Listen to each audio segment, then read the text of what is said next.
It can only be attributable to human error. You're entering paranormal. He meddled in things that you think will work. He meddled in Frogman. things. He meddled in things. Where will we go next? This phantom from another time. No one, Mr. Muller. That's it, man. Game over, man. Game over.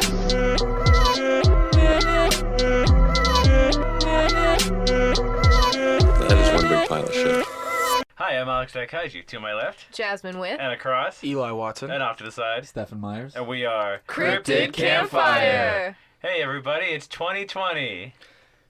It was technically 2020 when our last episode Dropped. from the last tome dropped. What do you mean it was technically? It was last month. Wait, what? This is February. We're coming at you. We got supersonic speeds. We're messing around with radionics. We got connections to the underworld and the paranormal occult. Are you guys ready for this? What? Go see Sonic the I did Hedgehog. not know. February 7th. Boom. There's a little poster where Sonic says, "If you were me, you'd be in your seat by now." I was like, "But your movie hasn't come out yet." Yeah. But yes, welcome to Tome 5. Whoa, wait, is it? Cryptid Tome Coliseum. 5. Yeah. Whoa. We're calling it Cryptid Coliseum. You'll find out why in a little bit. But we are going to get back to kind of our original format of just like taking on a different cryptid each week. We don't have like a theme like location-wise. Mhm. Like, But our theme is we're in this giant coliseum Ooh. watching cryptids duke it out to the death. We have this epic, awesome, long-form story we're telling with millions of sets and plot points and human emotions Millions. as we return to form as a Cryptid a Week podcast. So ongoing well said. narrative. But we're starting Tome 5 back in my home state, guys. Oh, Ohio. We're back in the Ohio. cradle of life. Yeah. Cradle of life, Ohio. Yeah, the heart of the So wait. U.S. We're talking about the Loveland Frogman. Mm-hmm. And as we all know, you are from Loveland. No. And And you are you- part frog. No. You are part Frogman? Those are both false statements. No, I am from That's up Ohio, for debate, but I I'm not from Loveland. So I have not seen the Loveland Frogman. But fun fact, my local park district's mascot, so like the local lake park kind of Parks and Rec thing, their mascot was a giant frog named Coincidence? Philippe. So Philippe. so I did Whoa. see him around the lake every once in a while. Philippe the But Frogman. he's not a cryptid. He's just a good old boy. Was it for leap? What? Get it For for leap? leap? Because he's leaping. Yeah, it's Like a F-E-L-E-A-P. No, Philippe. for leap. Like, I don't know. I don't know what you're trying to say. I'm just being Is dumb. anybody following? The razor's edge of naming mascots. The razor's edge. I was gonna say real quick. So, Jasmine, you are from Ohio.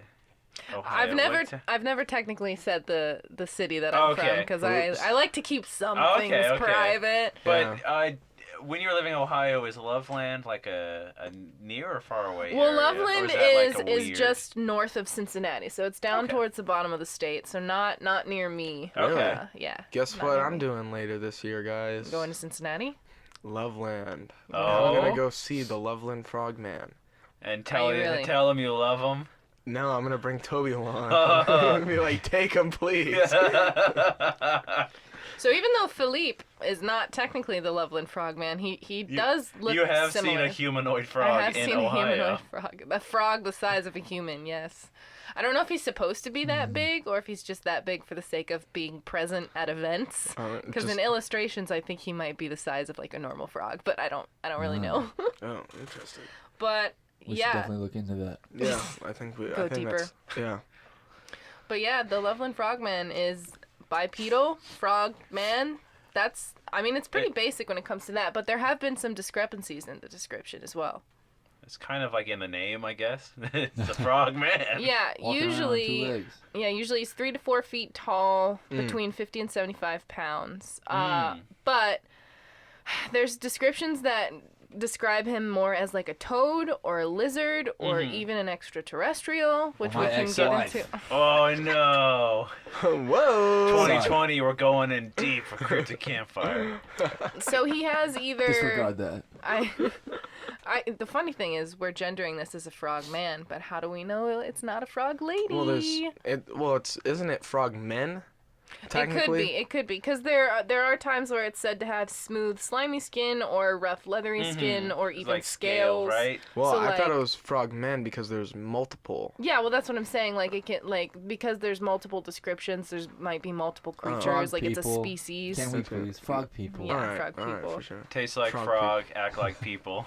But yeah, it's just like a giant frog that walks on 2 feet, has giant bulbous eyes that glow up, light up in the dark, just like any other animal. Did you guys see like the illustrations of the frog? Yeah, I man? saw a couple. Yeah. They're so silly because it's just like an upright frog, and it always has a look on his face like, "Who me?" Yeah, because he's always like, pictured going over the It's always getting caught guardrail. doing Yeah. something. It's like frog and toad. Right. Yeah, and then he's frog, just like, where's Toad at? He's at the bottom of the lake. Oh no. Frog and Toad are friends until today. But yeah, so I guess we kind of talked about what the description is. It's pretty basic. We talked about the location. I guess we should talk about where did people see this big weird frog guy. Yes, I'm glad you asked. Well, I guess you could say it goes all the way back to 1955. See, and that's the thing, though, because in 1955, we don't really know where this report comes from. Is that Yeah, true? It's true. Yeah. It's a he said, she said, friend of a friend story that comes in 3 versions of Yeah. the I was same gonna say story. there's different versions, but I guess the basic version is unnamed businessman coming home from work. I like the they had to specify. He's got a career. Yeah. He's just not driving out in the middle He's of not a nowhere for loony. nothing. I did listen to like a podcast episode What where podcast? well I actually didn't Yeah, listen. how could you? I read the transcript because I didn't have time to listen. I needed to like skim it. Okay. But they took creative liberties and like added things to the story since the actual story lacks so many details. But I like that they made him a traveling salesman and they like had this whole backstory for what he was selling and how he was coming up in the world and all this. But His hopes and Fine for dreams. regrowth but yeah, for the hair. original story, unnamed businessman traveling through Loveland, Ohio. On the outskirts of Loveland, Ohio, on an unspecified road alongside the Little Miami River. Apparently, Ohio's got a little Miami. A little Miami, yup. So, and that's when the man said he saw on the side of the road 3 figures standing erect on their hind legs, Oh yeah. 3 to 4 feet tall, leathery skin, frog faces. They looked like they were talking to themselves, possibly. Yeah, They're and so scheming, dude. I guess he stopped, and he was like watching them, and they're all like, you know, like Or talking. they're like River, croaking at river. each other, like a low croak. He's like, I had a long shift. I'm gonna get home to my wife. I got my hopes. I got my dreams. I'm selling these vacuum cleaners all around Ohio, Yeah. trying to work my way up. He was driving, and he's like, whoa. There's some 3 weirdos over there. I wonder what they're doing. He Yeah. just halts to a stop. He's like, I'm gonna check this out for a while. And then they're all, I think some stories say they're like under a bridge. Yeah, Like under a a bridge. low light bridge. They're just Yeah. kind of talking to each other.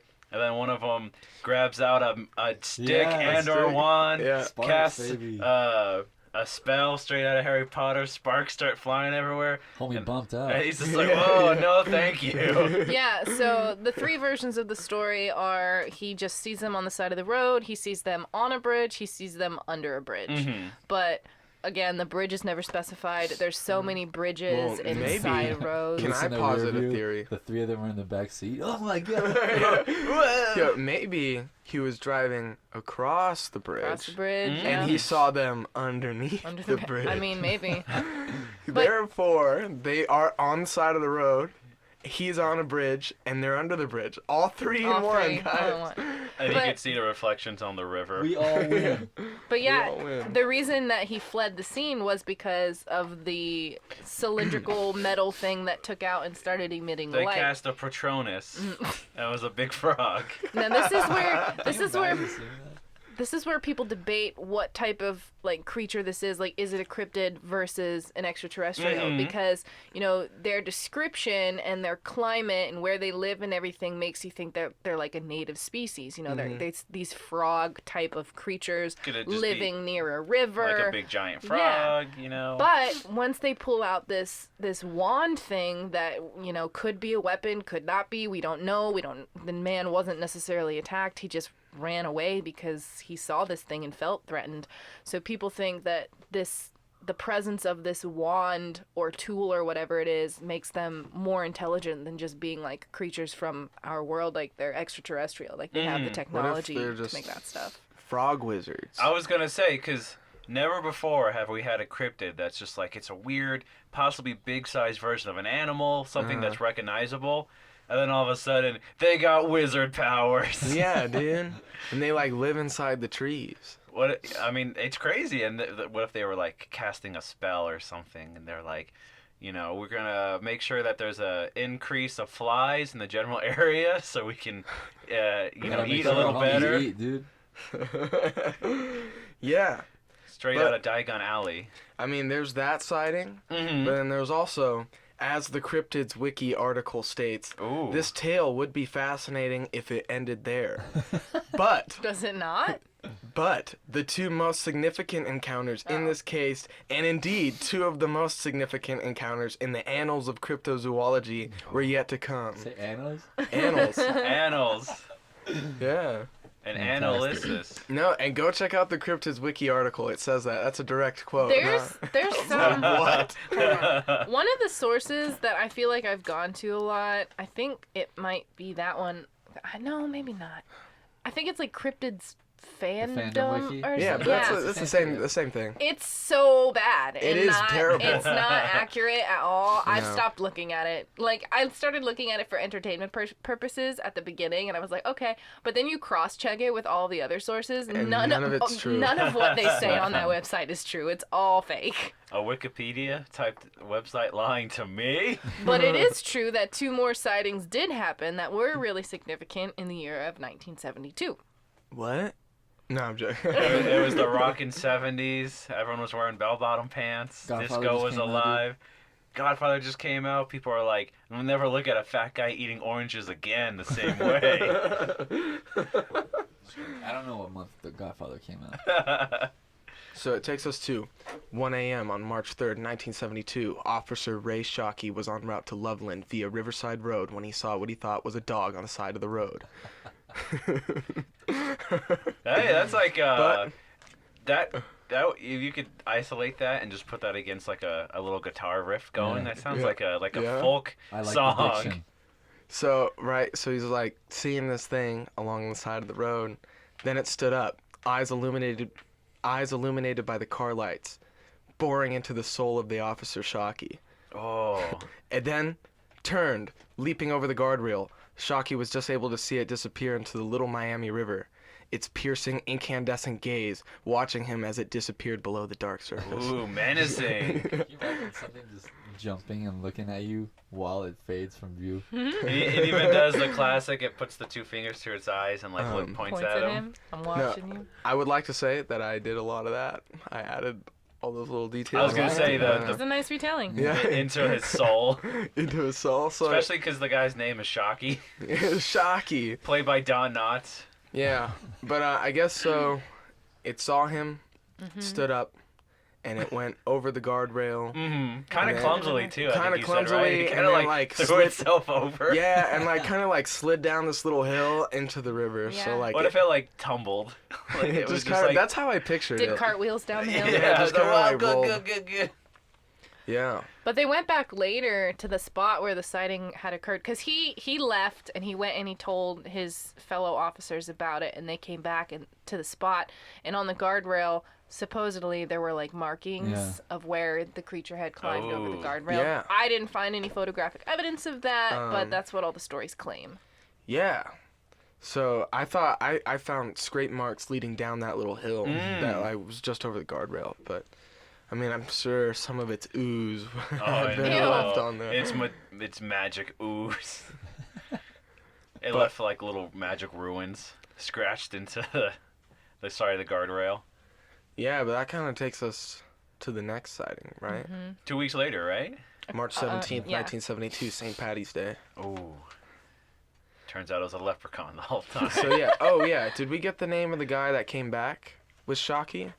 Shaw, I I read some that say it Officer was the Mark same Matthews, guy. yeah. There's other stories that say it was just some other random Oh, some officers other who random- went. But yeah, Well, the next person involved was Mark Matthews, Mark who's also a police officer. yeah, and supposedly friends with Shockey, and it'll come up later. But so Matthews was also driving outside of Loveland when he saw an animal lying in the middle of the road, and he thought it was a dead animal. So he walked over to try to like pick it up. Well, He wanted actually, to clear no. it off the road. Yeah, he wanted to clear it off the road. That's what he wanted to do. As soon as he opened the door, It stopped. it stopped. It stood up, and was like in a position not unlike a football player. Blue 42. Blue 42. But it says that the creature hobbled over to the guardrail, lifting its leg over the fence, but it never left Matthew's gaze. And that's when he pulls out his gun, empties the clip into it. But we have like 3 different versions of what happens. So I'll What? ventilate you. he's ventilating this guy. So one version is that he kills it. Get more air. Another version is that it gets away. Mm-hmm. I think is that And then the third version is like it is- also gets away. Well, the frog But- stands up and it pulls out a wand. Well, It Like- casts level 13 defense shields. And Officer was it Matthews? Officer Matthews. Matthews, he said, I just had my gun blessed by the bishop over at, the church down the way. Eat lead, Satan frog. And he shoots through the magic protection and shoots the frogman but I dead to gotta- rights. I got a 4th one then. oh If well, that's 3. a third version of this story. Well, or third Alex's side? version isn't What's- a real version. what's but- the version? Okay, for sure. What's the version that you read? What's the version you read? He shoots it in the gut, and then he goes over, and it's like, help me. And he gives it Oh, a kiss, Jesus. and then it turns into a prince. No. Oh, That's fake. and then they were happily Saudi married prince. after. It's a Saudi Fake. prince But in Loveland, Ohio. So there are a couple versions of the story, but I don't necessarily think that they're all different versions. I think they are all the same story told at different times, and here's You think why. so?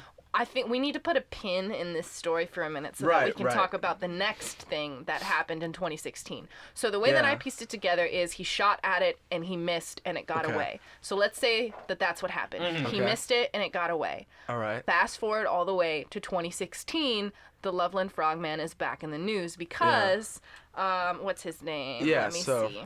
Sam Jacobs. Sam Jacobs and his girlfriend. I don't know what their ages are, but I'm assuming they're Teenagers. like a teenager, young adult Yeah. type person. Is that a hot new app on the market? Yeah. Yeah, 'cause- 35-year-old local so-and-so playing Pokemon Go. Yeah. yeah, so they were playing Pokemon Go. Stefan, do you want to tell the story about what No, happened? I mean, it sounds like you got it. So, I mean, it is really simple. Basically, they were out playing Pokemon Go at this Lake Isabella, which the Little Miami River runs right by. He's quoted as saying, "We saw a huge frog near the water. Not in the game. Oh, yeah. This was an actual giant frog. I Yep. took a couple of pictures and a video because I'd never seen one that big. Then the thing stood up and walked on its hind legs. And he went on to say that he knows people think he's crazy, but he swore on his grandmother's grave that this was Yeah. the truth. He said, "I swear on my grandmother's grave, this is the truth." And that sounds so much like, "I swear on a stack of Bibles that this is true." It sounds like old Billy Bartlett Oh. right after he saw the Dover Demon. You know what I'm talking about? I mean, do we even know if this guy has a grandma? I don't know. I'm sure he had a grandma that existed at one point. Dude, If he's she's a little- still alive is in question. But It would have been funny, because I like, my favorite quote is, "We saw this big giant frog, but not like in the video game. Yeah. Not like a Froakie or a Poliwhirl." I wasn't looking at my phone, I swear. Well, he apparently snapped 2 photos Yeah. and a video. And I actually have posted that photo to the Instagram. have? Oh, Yeah. it's like the frog bent over, the big Yeah. eyes. the Yeah. thing about that, though, is so his video is so dark, you literally only see, like, the 2 eyes, and you can't really see anything else from it. But I saw a YouTube video that, like, edited out the bright eyes from the photo. And when you, like, because the eyes are even placed in like a really weird position. Like they don't look like they're on the top of his head like a frog would have, or like the frogman is claimed to have. They're like crooked or something. But if you edit those out, the silhouette of the shape of the photo looks like a Kermit the Frog puppet. Oh. So Hey-o. people don't believe his claims at all, Yeah. unfortunately. Yeah, we'll see about that. Hey, No, technically, Kermit the Frog is a frogman Kermit the Frog's a frog. who walks like a man. Yeah, Talks like a bipedal, dude. man. But the reason we bring up, well, the reason why we fast forwarded to 2016 is It's because we need to take the pin out yes, and bring back Mark And- Matthews. yeah, Mark Matthews was, and it happened also before 2016 as well, in a 2001 email interview where he also said the same thing Okay. about the story being that it wasn't a It was a frog hoax, man, it was an iguana. Yeah. That's what he said. That didn't have his tail, right? It didn't have its tail. That's why he didn't recognize it. So his first instinct was just to blast it. Mm-hmm. Can you imagine? Yeah, true American. He describes something like climbing over the railing. And Yeah. then he says it's an iguana. now. Yeah, Iguanas well, are not he that said big. he said that it was grossly. It was sick. Oh yeah. That it like got blew out of proportion. Mm-hmm. That he said that it wasn't standing Mm-hmm. on two legs. It wasn't like climbing over the guardrail like that. You know.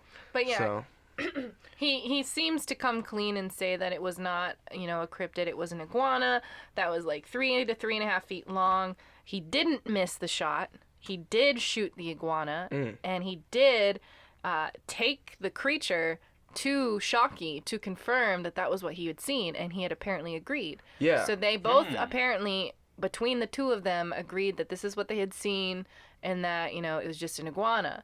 But the problem with believing that is the fact that it took them so long to, like, admit this. Like, they didn't come clean about this Well, back then. yeah.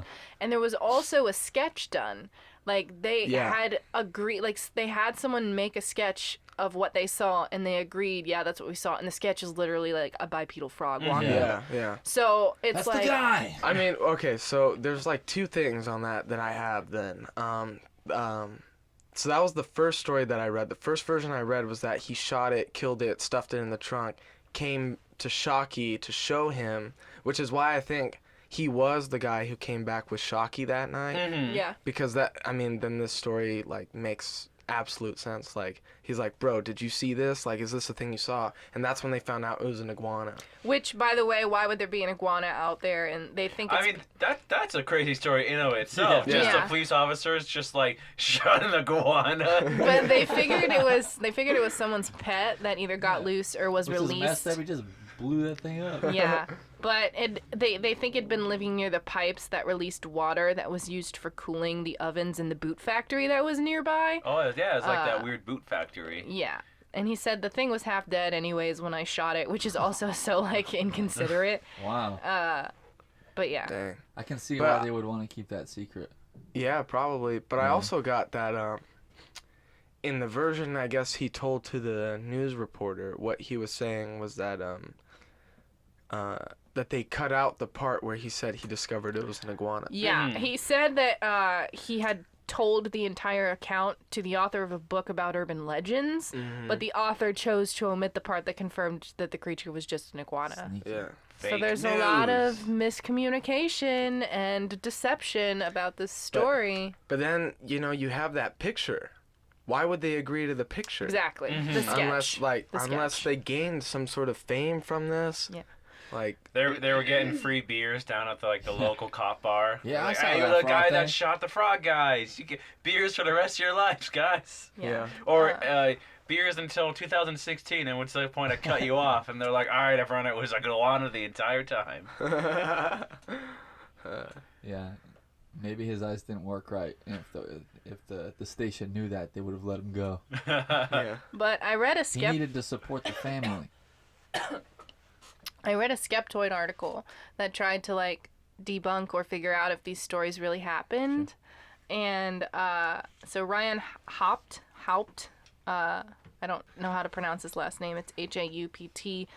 He tried to confirm the details of these stories in an article that he produced, and there's obviously not much we can do to confirm the story from 1955. Like, there's About nothing. an unnamed businessman on an Yeah. unnamed road Yeah. in an unnamed car. Yeah. But some sites say that Ray Shockey, the officer from 1972, was an unnamed officer who chose to remain anonymous after the incident. But there was a Ray Shockey who was born in Loveland, Ohio in 1928 and died also in 2014. He served on the police department for 40 years, beginning in 1971, the year before the 1972 sighting. So while that's not direct confirmation, there are some compelling lines of evidence that he may have been the police officer in question. But the person who did this study wasn't able to find a similar corroboration for the existence of an Officer Mark Matthews. But Mark Matthews himself has been interviewed and things like that. So Right. yeah. I couldn't. Interesting. The thing with this, is I couldn't find. I try really hard to like look for news articles with like direct quotes from the people who've experienced a thing, but a lot of what I read this time around was all secondhand stuff saying, well, Ray and Shockey and Matthews already had these interviews and said all of this stuff. I couldn't find any like firsthand sources for it. It was all he Hearsay. said, she said stuff too. Interesting. Yeah, I don't know. That's a whole thing with Frogman, though, because, I mean, we've basically covered up the big points. Mm-hmm. Is that just like... There's been 3-4 sightings Yeah. about Frogman. One that's 55, 72 for the two of them. Mhm. 2016. Yeah. You know what's funny is, so I was looking up Frogman, and I found a newspaper article from 1985 that mentions it. Okay. This is kind of interesting. So it's from the October 18th, 1985 edition of the Gadsden Times, which I guess is in Where's Ohio. Gadsden? Maybe somewhere southern Ohio, because if that's where like Loveland is. Because it says Cincinnati is where the story takes place. Okay. Okay. And the study of folklore involves more than stories about Paul Bunyan and you know Appalachian tall tales. According to one professor, there's the Loveland Frogman. Stories about a 6-foot-tall creature that survived for several decades, around the 25 miles northwest of Cincinnati, says Edgar Slotkin, and he's a professor at the University of Cincinnati. Mm. And he reports that the beast is usually seen on foggy nights now and then. Hasn't been seen any recently. This is 85. But there's a cycle there that he's trying to pinpoint. He's like it's got a feeding cycle like Pennywise. Whoa. Oh, okay. That makes sense. It happens in a cycle that I haven't been able to pin down. It hasn't been sighted in a while, so naturally I expect it to show up fairly soon. And I guess this was around like a folklore convention that they had. Yeah. So I looked him up. It's like, oh, maybe I can see if he got any more research or anything. Mm-hmm. From what I can tell, there's not too much about his studies in the Frogman. Okay. But I did find that he's on RateMyProfessor.com. Oh, no. All right. Because he's at the University of Cincinnati. Oh, hell yeah. And he's 2.5 out of 5. Oh, no. And I'll read some of my favorite reviews of this guy. Okay, why not? This is our Cryptid Campfire spotlight to cryptozoologists around the world. Edgar Slotkin. It's your life. I had Professor Slotkin for folk humor. He was unclear, unfunny, and unfair in grading. Class was boring despite my extreme interest in the topic. I saw him in office hours and he was more or less useless. Oh, jeez. I would not recommend this teacher for any jugular. class Poor whatsoever. And then there is English 300. Should be a fairly easy class, but Professor Slotkin made it difficult. He makes students feel stupid when they answer incorrectly, and he grades sporadically. I have found him to be incredibly discouraging, and I would not recommend him for English 300. That's a Yikes. bummer. So, the life of the only known Frogman expert. It's tough. It's tough. tough. It's tough. Sometimes you get You gotta learn to. Sometimes be you get to hated. be the cool expert of Bigfoot, and sometimes you get to be the Loveland Frogman expert. You win some, you So lose some. he passed away in 2015, and Oh, we jeez. salute you, Professor Slotkin, for your Dude, studies. imagine he probably would have flipped his lid over the 2016 side. Right? He's like, a Pokemon Go app? What? That's what he focuses on. But does that bring us to popular cultures? Well, before we go to that, I wanted to make a note that like the Loveland Frogman's not a violent cryptid. Like, there's not been any reported attacks except for one that happened in the Ohio River, but it's not confirmed that it was actually the Loveland Frogman. So there was this lady named Mrs. Johnson. Some people say, like, some of the articles say that her name is Mrs. Darwin Johnson, but her son's name is Darwin, so I think there's some miscommunication there. He was named after his mom. But basically, she and some friends and her son were swimming in the Ohio River near Evansville, Indiana, and she was attacked from under the water. Something latched onto her knee. And dragged her beneath the waves about 2 times. So she was able to kick free from the creature and swim to the shore, where she suffered several contusions on her leg, including an alleged green palm print that seemed to have stained the skin for several days. Gross. Another retelling of that story. I can't get clean. Another retelling of that story says that she had felt claws and a furry palm gripping her knee. Oh no. And so this green or blue handprint stained her in the shape of a hand and stayed on her leg for like weeks after the attack. But there was no visual sighting of anything. It was just what she felt and what she claimed. Now this happened in the Ohio River near Indiana, which is not the Little Miami River, but all of the water, the bodies of water are connected. So it is possible that whatever this was, They're migrating. could have been that. They're getting handsy. Life finds a way. Whoa. It's interesting how it was either green or blue. Yeah. That's kind of weird. But I think that brings us to possible legends. You know, a lot of the research that we do has a lot of basis in like Native American folklore and legends and things like that. And I was able to find one story claiming folklore and legends, but I don't know how true it is. Did any of you guys read about a legend? I got a big thing was that working against the Loveland Frogman is that there are no Native American legends or folklore about it. Right. I mean, the biggest, I guess, legend is the 1955 sighting because, you know, it stars unnamed businessman. Well, the hero of our tale. I'm going to read you what I found online, but I don't know if it's true or not, and I'll tell you why.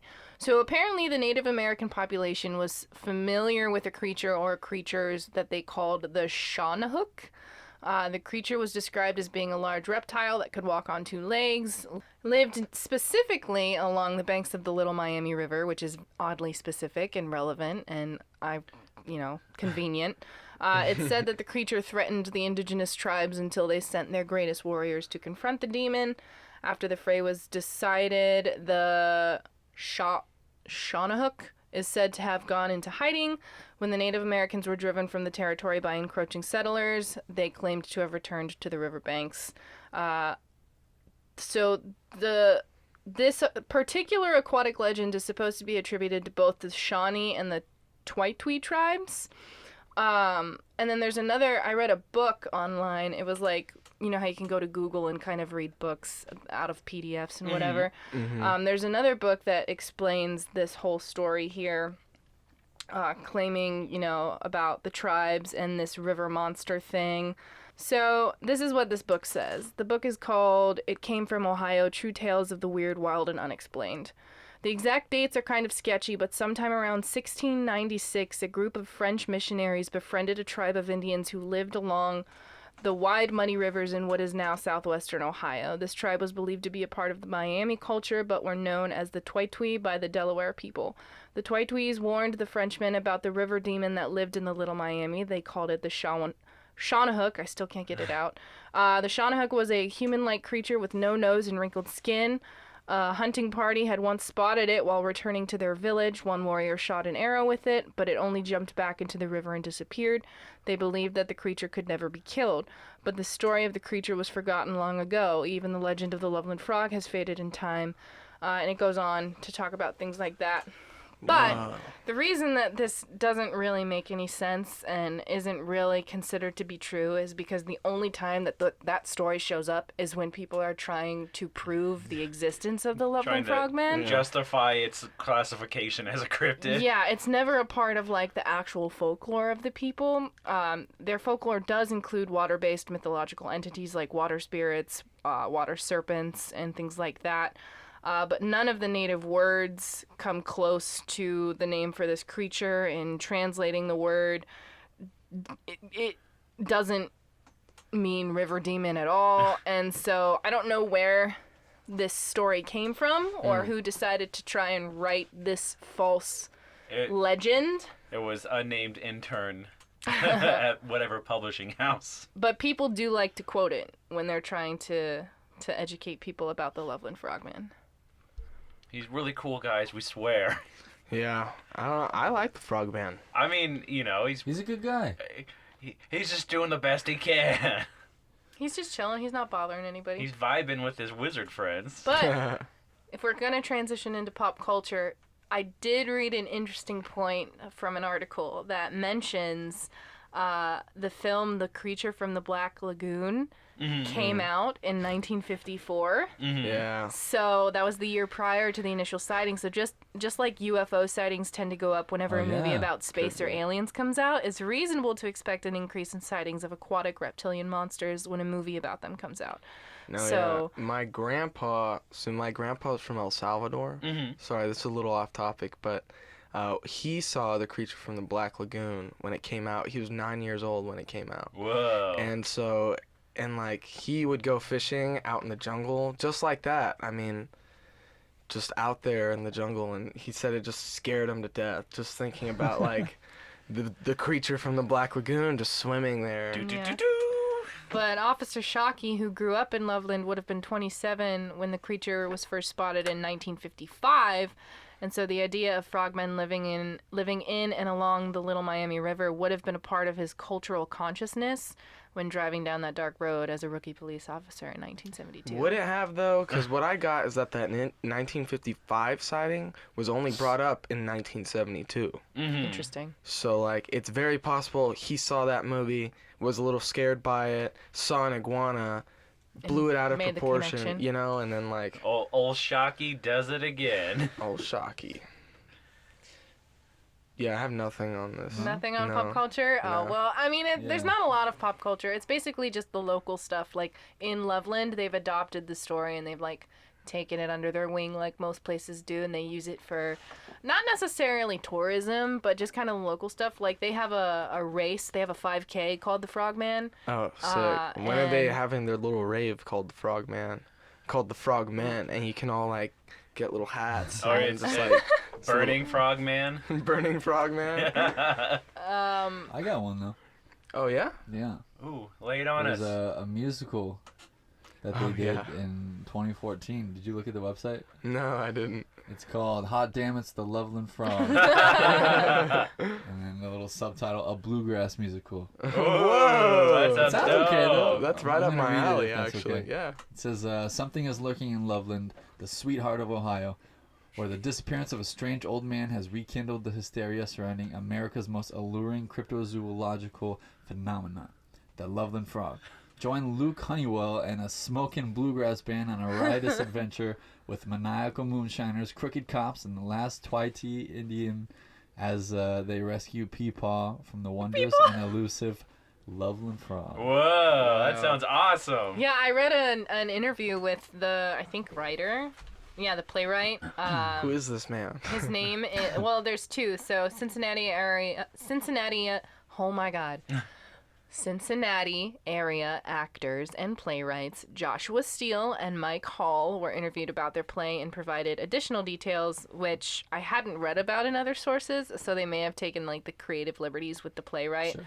Because they claimed that the businessman from 1955 also smelled a peculiar scent of almonds and alfalfa, Oh, which I was like, that's so random, but okay. one of them farted. Ugh. I mean, I guess we need something, because usually with cryptids, there's always some kind of scent. Smell, So right. he They saw kinda it, he stink. smelled it, he heard them talking, which I don't really know how you can hear them whispering amongst themselves from your car, but They conveniently had megaphones. Yeah. They're hard of hearing. They're speaking fluent Arabic. It's ancient Sumerian language. That's so dumb. So I don't know how true the Loveland Frogman exists. The Loveland Frogman's oh my gosh. Why can't I talk today, you guys? Dude, the Loveland I'm Frogman. trying to get it out too fast. He's The cool. Loveland Frogman's existence. What about it? I don't know about it. I mean, whoa. Whoa. I was gonna say, why are we wasting our time making big budget remakes of Cats when there should be hot damn, it's a Loveland Frogman. I can see it. Wake up, Hollywood. Come on. A bluegrass musical? A Dude, bluegrass I would that's watch that. I would insane, totally dude. watch that. 2020 is the year for bluegrass musicals to be dropped Yeah, in yeah, major dude, movie I'm ready theaters. for it. Dude. I would fire. spend money to see a movie version of that. Oh, yeah. It's funny.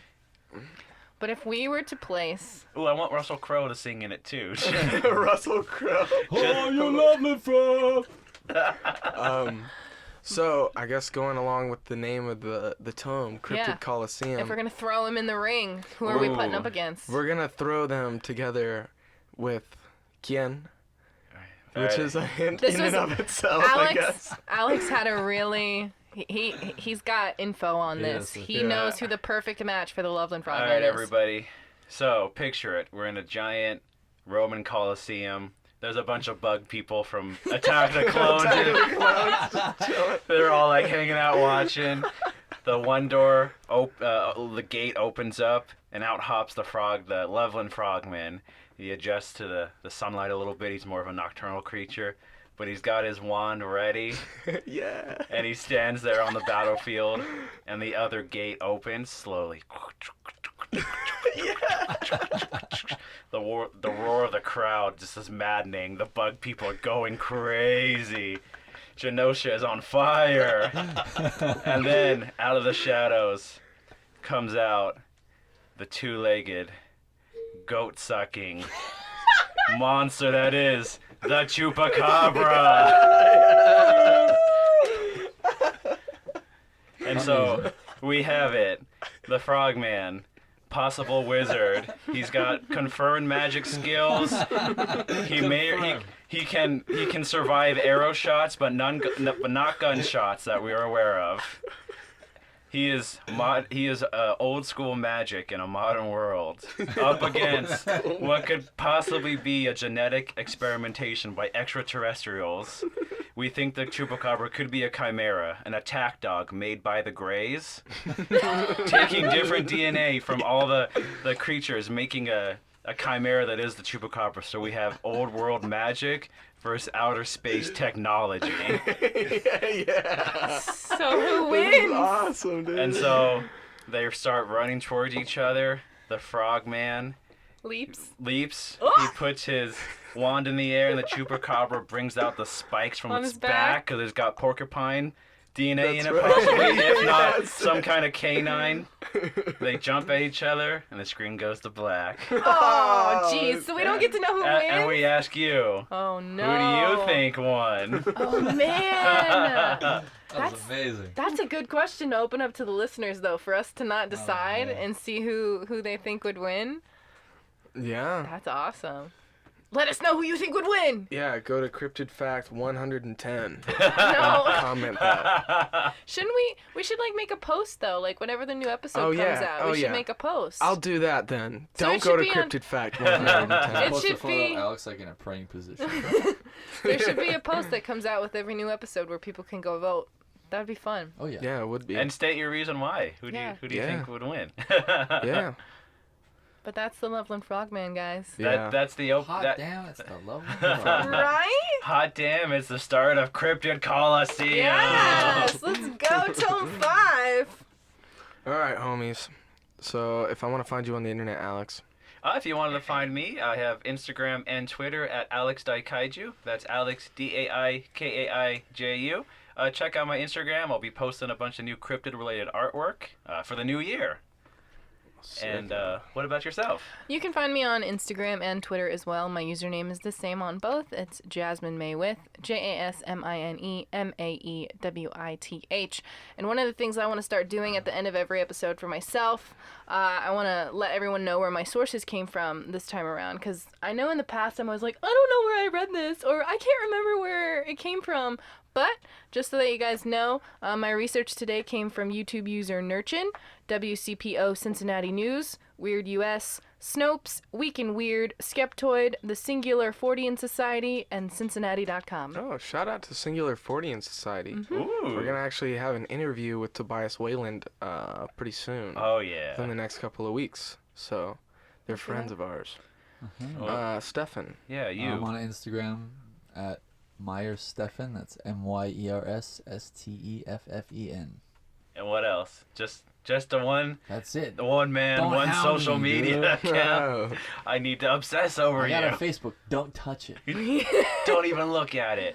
And Eli, you've got an update, right? You've decreased your amount of social media. Oh, yeah. So I'm at the Eli Watson only on Instagram. I will not be returning to Twitter. It still exists. Sure, feel free to follow me, but don't expect anything from it. Yeah, I just can't handle Twitter. It's a very strange It's a strange world. And I can barely handle Instagram, so I'm like just posting and responding to, fan comments and stuff like that. But I'm not really doing much browsing. But you can also head to our website too. No, you can follow us at Cryptid Campfire at Cryptid Campfire on Instagram, Twitter, Facebook. all that good stuff. All that YouTube. stuff. We have almost every social media platform. Almost. I won't say every. I won't commit to having everyone. Yeah, but we have even almost. have a Tumblr, technically. It's still out there. And a Patreon. Yeah, we have it. Ooh. So you can check out our Patreon, where if you donate $5 a month to us, you can help us put on a better show. You get access to exclusive episodes, at least 2 a month. And What random else? surprises whenever we think Random of stuff. Yeah, surprises as well. honestly, the Patreon is real new for us still. Yeah. I think it's been, 2 months we've had it? Yeah, a So couple we're still months. figuring out what, the tiers are going to be, how it works. Yeah. So I'd say get on early because you might get some cool stuff that, other people won't get once we figure out the Patreon. Right. And you can still get your Cryptid Campfire t-shirts by going to our website and ordering those. Those are still $20 flat. No Yeah. extra charge for shipping or anything like that. It's true. So you can go to cryptidcampfire.com and place that order. Follow us on all the socials and join us for Tome 5. Yeah. Ooh, it's going to be awesome. And we'll see you next week. Thanks for listening, everyone. Goodbye. Bye. Goodbye.